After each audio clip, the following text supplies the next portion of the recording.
Assalamualaikum warahmatullahi wabarakatuh. Salam sejahtera untuk kita semua. Halo, saya Angel Christian Sulangi dengan nomor NIM 28922-580. Saat ini saya akan melakukan performance test dalam bentuk presentasi video tentang materi yang sudah pernah dibahas oleh dosen kami, yaitu Bapak Hendra Permadi STMM dalam mata kuliah manajemen operasional. Jadi langsung saja kita masuk dalam presentasi saat ini. Materi yang saya ambil saat ini adalah tentang manajemen operasional. Jadi apa saja yang dimaksud dengan manajemen operasional? Manajemen operasional dapat diartikan sebagai rangkaian kegiatan atau aktivitas yang menciptakan nilai produk baik dalam bentuk barang maupun jasa melalui proses transformasi input menjadi output. Manajemen operasi adalah studi tentang pengambilan keputusan dalam fungsi, sistem operasi, dan tanggung jawab untuk memproduksi barang dan jasa dalam organisasi.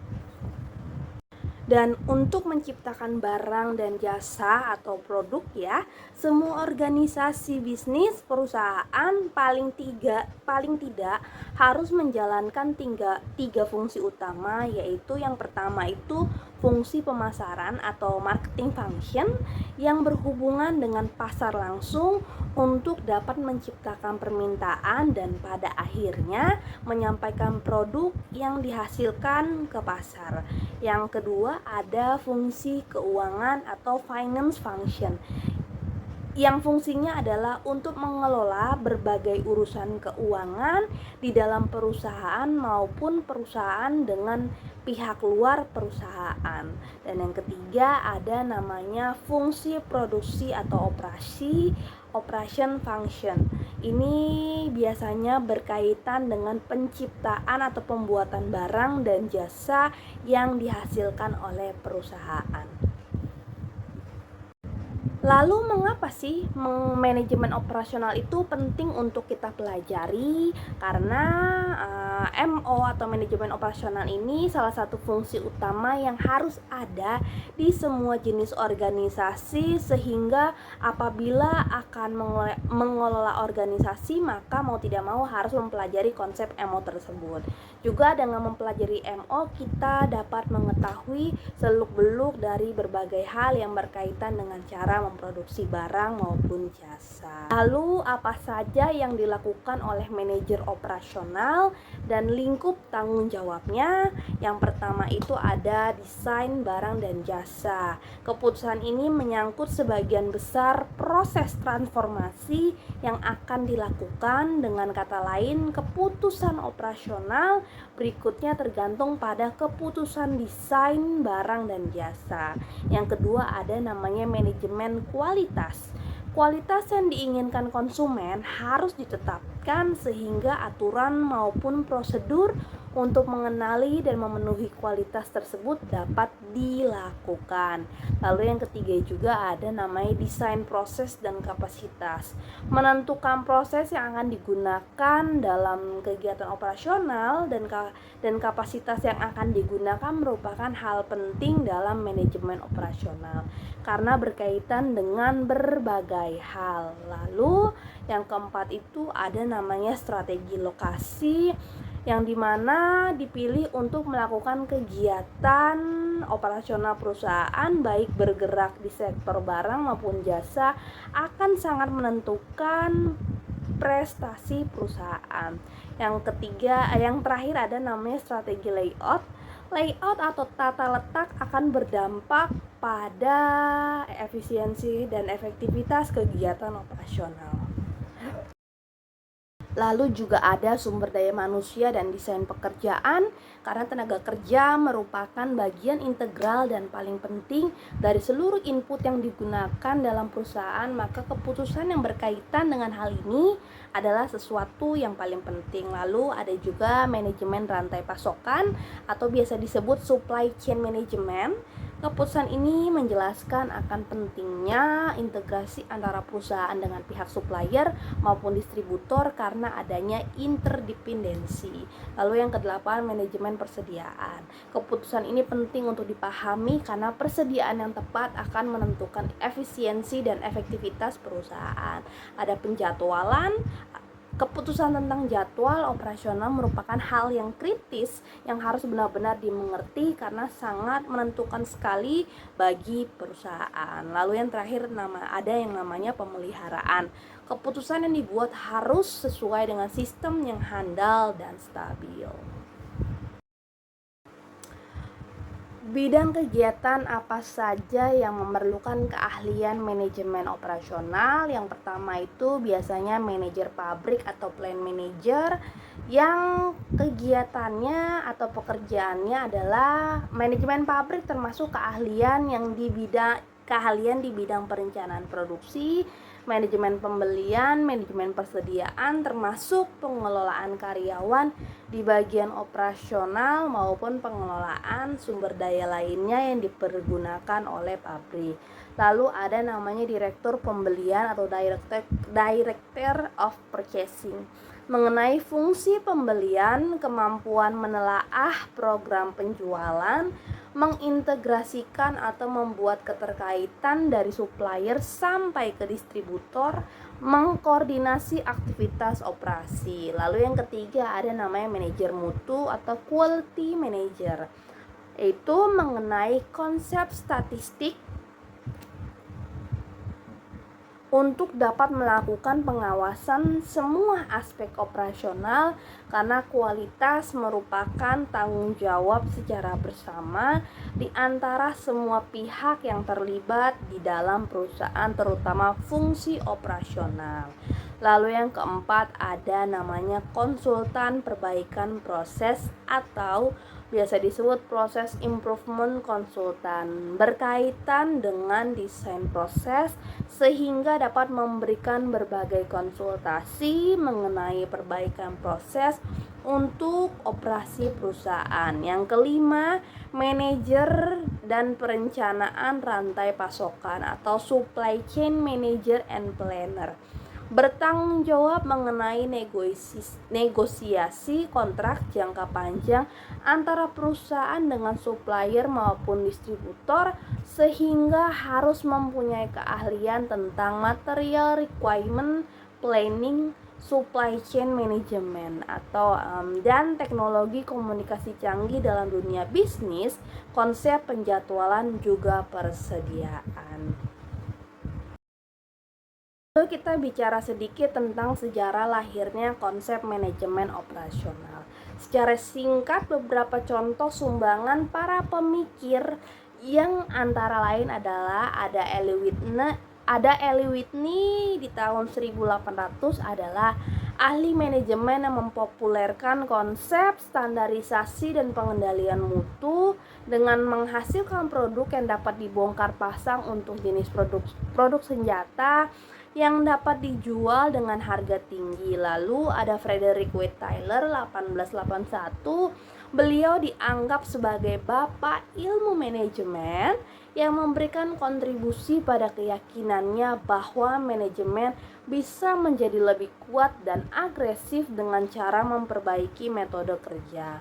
Lalu ada Taylor dan mitra kerjanya Henry L. Gann serta Frank dan Lillian Gilbert termasuk yang pertama kali mencari cara yang sistematis dan terbaik untuk memproduksi. Lalu ada Henry Ford dan Charles Sorensen 1913 berhasil memadukan pengetahuan mereka akan komponen yang distandarisasi dengan lini produksi sehingga memberikan sumbangan penting tentang mail order.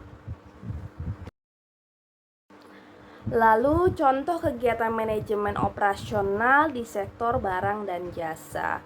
Produk barang atau manufaktur pertanian, perkebunan, perikanan, berbagai pabrik pembuatan produk barang, pertambangan, industri berat maupun ringan, konstruksi otomotif dan perumahan. Lalu produk jasa atau jasa profesional, pendidikan, hukum, kesehatan, perdagangan, layanan masyarakat, transportasi, perbankan, asuransi, hiburan, administrasi, real estate, juga jasa perbaikan.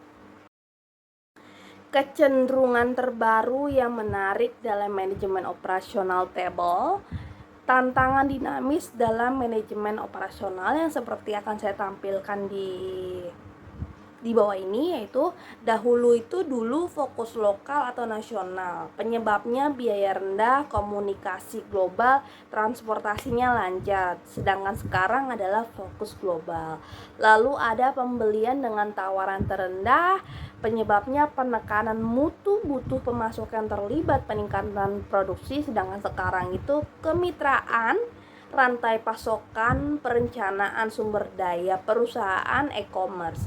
Lalu dulu ada pengembangan produk yang lambat, sedangkan penyebabnya siklus hidup produk lebih pendek, penggunaan teknologi komputer untuk komunikasi maupun operasional. Sedangkan sekarang pengembangan produk itu sangat cepat, aliansi juga desainnya kerjasama. Dulu ada produk yang standarisasi, penyebabnya karena pasarnya global yang berlimpah, proses produksi semakin fleksibel. Sedangkan kalau sekarang customization massal dengan penekanan pada kualitas. Jadi persaingannya ada di macam-macam kualitasnya. Lalu spesialisasi pekerjaan dulu karena kondisi sosial budaya, sedangkan sekarang itu pemberdayaan sumbernya. Tantangan produktivitas saat ini, perbedaan antara barang juga jasa. Karakteristik barang itu biasanya dapat dijual lagi, dapat disimpan, kualitasnya dapat diukur, penjualan terpisah dengan produksi, juga dapat dipindahkan, lokasi sangat mempengaruhi biaya, lalu mudah diotomatisasi, juga pendapatan dari produk yang nyata. Sedangkan kalau karakteristik dari jasa itu tidak bisa dijual lagi, tidak dapat disimpan, kualitas sulit diukur, penjualan sebagai bagian jasa, pemindahan pada tenaganya, lokasi penting untuk interaksi dengan konsumen, sulit otomatisasi, juga pendapatan dari pelayanan. Lalu apa yang dimaksudkan dengan produktivitas? Produktivitas dapat diartikan sebagai perbandingan antara output barang dan jasa yang dihasilkan dengan input atau sumber daya yang digunakan untuk menghasilkan output. Biasanya produktivitas sama dengan output per input. Bila input yang digunakan untuk menghitung produktivitas salah satu sumber daya saja disebut single factor productivity. Namun jika semua sumber daya yang digunakan disebut juga multiple factor productivity. Lalu apa saja bagian dari variabel produktivitas? Yang pertama itu ada namanya tenaga kerja, yang berarti kuantitas dan kualitas tenaga kerja yang dipekerjakan di organisasi tersebut. Lalu juga ada namanya modal atau kapital yang digunakan oleh organisasi untuk membiayai kegiatan operasionalnya, yang mana sangat dipengaruhi oleh inflasi dan pajak yang berlaku. Lalu yang ketiga ada namanya manajemen, yang artinya bertanggung jawab, tugasnya untuk bertanggung jawab untuk memastikan pengelolaan semua sumber daya yang digunakan perusahaan secara efektif dan efisien. Bidang kegiatan apa saja yang memerlukan keahlian manajemen operasional? Yang pertama itu biasanya manajer pabrik atau plant manager, yang kegiatannya atau pekerjaannya adalah manajemen pabrik, termasuk keahlian yang di bidang keahlian di bidang perencanaan produksi, manajemen pembelian, manajemen persediaan, termasuk pengelolaan karyawan di bagian operasional maupun pengelolaan sumber daya lainnya yang dipergunakan oleh pabrik. Lalu ada namanya direktur pembelian atau director of purchasing. Mengenai fungsi pembelian, kemampuan menelaah program penjualan, mengintegrasikan atau membuat keterkaitan dari supplier sampai ke distributor, mengkoordinasi aktivitas operasi. Lalu yang ketiga ada namanya manajer mutu atau quality manager. Itu mengenai konsep statistik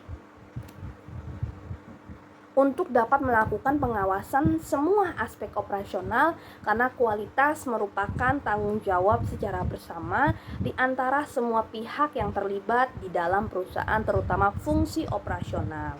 Lalu yang keempat ada namanya konsultan perbaikan proses atau biasa disebut proses improvement konsultan, berkaitan dengan desain proses sehingga dapat memberikan berbagai konsultasi mengenai perbaikan proses untuk operasi perusahaan. Yang kelima, manajer dan perencanaan rantai pasokan atau supply chain manager and planner, bertanggung jawab mengenai negosiasi kontrak jangka panjang antara perusahaan dengan supplier maupun distributor, sehingga harus mempunyai keahlian tentang material requirement planning, supply chain management atau dan teknologi komunikasi canggih dalam dunia bisnis, konsep penjadwalan juga persediaan. Demikian presentasi tentang manajemen operasional yang bisa saya sampaikan. Kurang lebih saya minta maaf. Saya tutup. Wassalamualaikum warahmatullahi wabarakatuh.